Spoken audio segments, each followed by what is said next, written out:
Queridos ecuatorianos, hoy me dirijo a ustedes con un profundo sentido de responsabilidad hacia nuestra amada patria.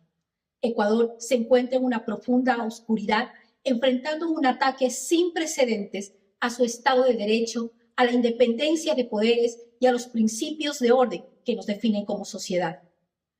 Luego de tantos ataques ejecutados en mi contra por parte del presidente Daniel Noboa, sus ministros y el círculo cercano, denuncio que han vuelto a ejecutar una grosera violación a la Constitución y a las leyes ecuatorianas, con un sumario administrativo no aplicable a funcionarios electos en urnas, mediante una funcionaria subalterna que se ha apropiado ilegalmente de las funciones naturales de la Asamblea Nacional del Ecuador y pretenden inhabilitarme por 5 meses por una falta no cometida y sin prueba alguna, con el solo objetivo de que no asuma la presidencia de la República cuando el presidente candidato entre en su campaña, en la que se encuentra ya abiertamente desde el inicio de su gobierno.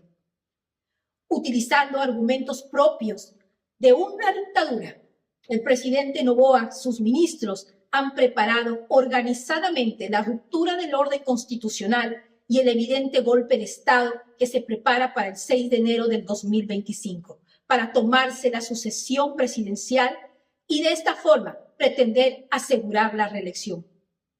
Luego de innumerables intentos por presionar mi renuncia, incluso encarcelando a mi hijo, luego de haber destrozado mi honra, mi dignidad y la de mi familia, de haber atacado y perseguido a mis colaboradores, abogados y allegados, luego del linchamiento mediático con todo un aparataje de falsos medios de comunicación en redes, medios gubernamentales, periodistas asalariados, siendo el blanco de salvajes ataques de su gabinete, acusándome de intento de golpe de Estado.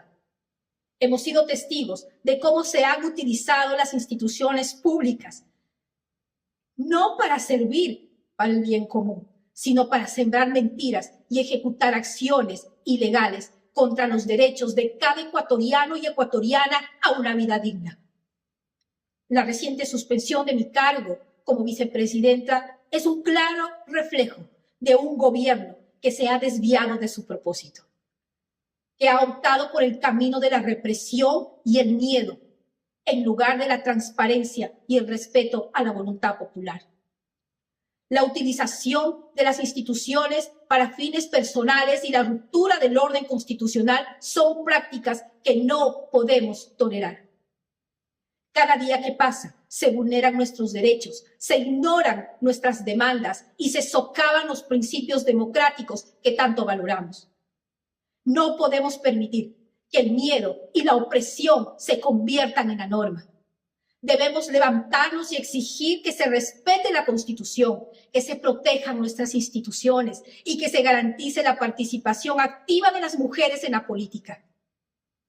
El presidente está obligado a solucionar los graves problemas de nuestro pueblo. Para eso fue elegido, para preocuparse de la grave crisis energética en la que nos tiene sumidos, de la inseguridad bárbara, de la miseria, de la falta de empleo, de la migración, del caos social, del cierre de negocios, industrias y comercio, mas no para tomarse el poder como parte de su patrimonio. Mujeres de mi Ecuador, no seamos espectadoras silenciadas por las bárbaras prácticas de la misoginia, la violencia y la discriminación. Que su voz se escuche hasta Carondelet, donde podemos ser parte de esta violencia política a la que no podemos arrodillarnos. No es una lucha personal, sino de una batalla colectiva por el futuro del Ecuador. Respetar la sucesión es mandato de la ley suprema y con ello garantizar las próximas elecciones transparentes, en igualdad de condiciones y justas, que sea el pueblo quien elija a su próximo o próxima gobernante, no él y su grupo de amigos íntimos, o la gran chequera, la que decida el destino de mi sufrido pueblo.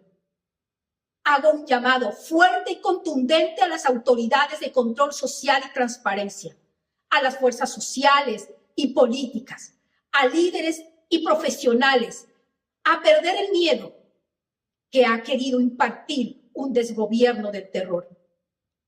A la Fiscalía del Estado, sobre esta arrogación de funciones y otros delitos de una barbarie histórica. A la Defensoría del Pueblo, pido actuar inmediatamente a la Asamblea Nacional para que conozca y fiscalice las acciones de la Presidencia de la República, el Ministerio de Relaciones Exteriores y Movilidad Humana, el Ministerio del Trabajo, que se desarrollan en mi contra. También llamo la atención a la Contraloría General del Estado para que de manera inmediata inicie un proceso de control sobre mi traslado a Turquía y el sumario administrativo en mi contra, antes de que sea tarde y la historia los juzgue como observadores indiferentes de la destrucción y la voluntad soberana del pueblo. Denunciaré a la comunidad internacional y afrontaré resistente ante las circunstancias, pero para ello todos y cada uno de nosotros, desde nuestros espacios, debemos levantar nuestras voces para acallar el ruido que el crimen político organizado está haciendo con mi destrozado país. Con fe y determinación continuaremos la defensa de nuestros derechos, no solo por nosotros, sino por las generaciones futuras que merecen vivir en un Ecuador libre, donde la justicia, la paz y la igualdad sean los pilares de nuestra convivencia. Levantemos el listón del coraje. ¡Viva el Ecuador! ¡Viva la democracia! Muchas gracias.